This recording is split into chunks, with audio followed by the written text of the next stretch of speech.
Hi guys, how's it going? So yeah, this video is looking into my research on behaviour trees for my Master's Artificial Intelligence unit. It's going quite well, however I'm not using the platform provided at the moment. This is actually the beta of Eternal Conflict that I've been working on for a while.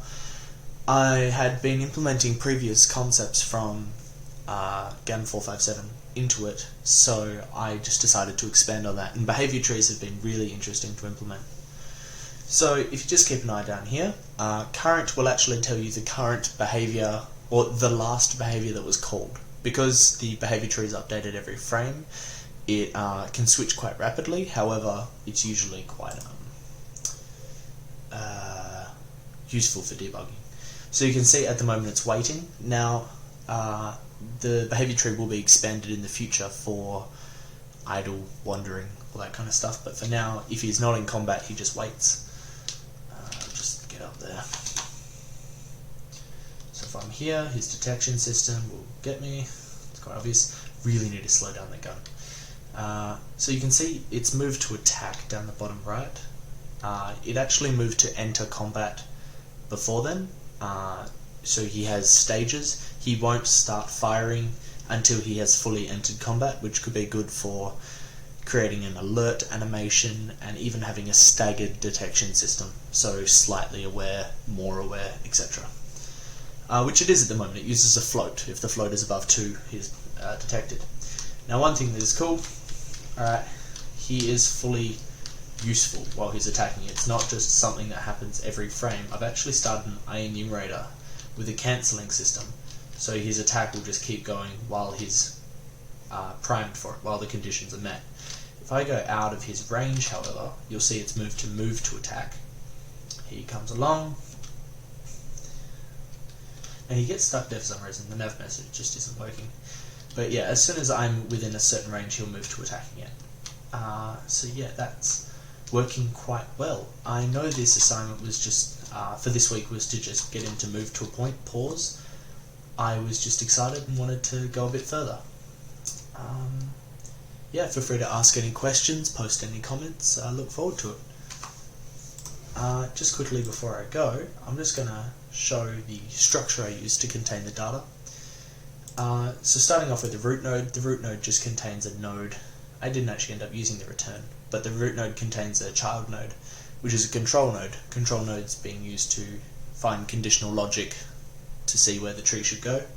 They are essentially the branches.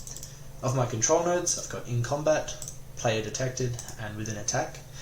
You'll see that they're all listing method names. Inside my code, I took kind of the logic from the A star, in that I had a current node and it'll keep iterating until current node isn't a valid control node or a conditional node, in which it'll go on to do the execution node or the action associated.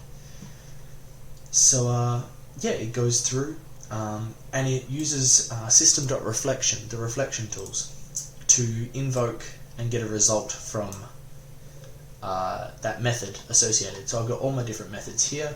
Some of them call methods from the enemy, but yeah, so it can be, is the player detected? It'll get it and return it. And then it calls, so this is only a 2-node system at the moment. It'll either call a positive or a negative. So if it's detected, it'll call positive. If it's not detected, it'll call negative.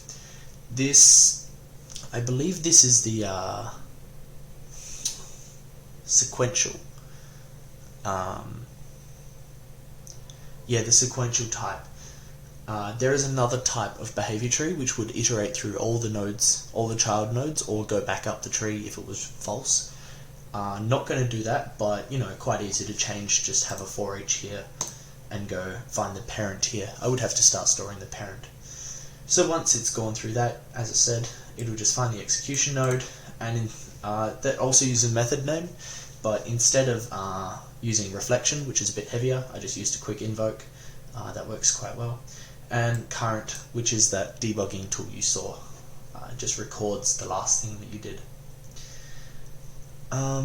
Yeah, so it worked quite well. I ended up with quite a few different nodes, and it was extremely easy to implement once I had once I'd set out the framework for the behavior tree, it was quite easy to implement the logic of the enemy controller. It was just the implementation of the behavior tree.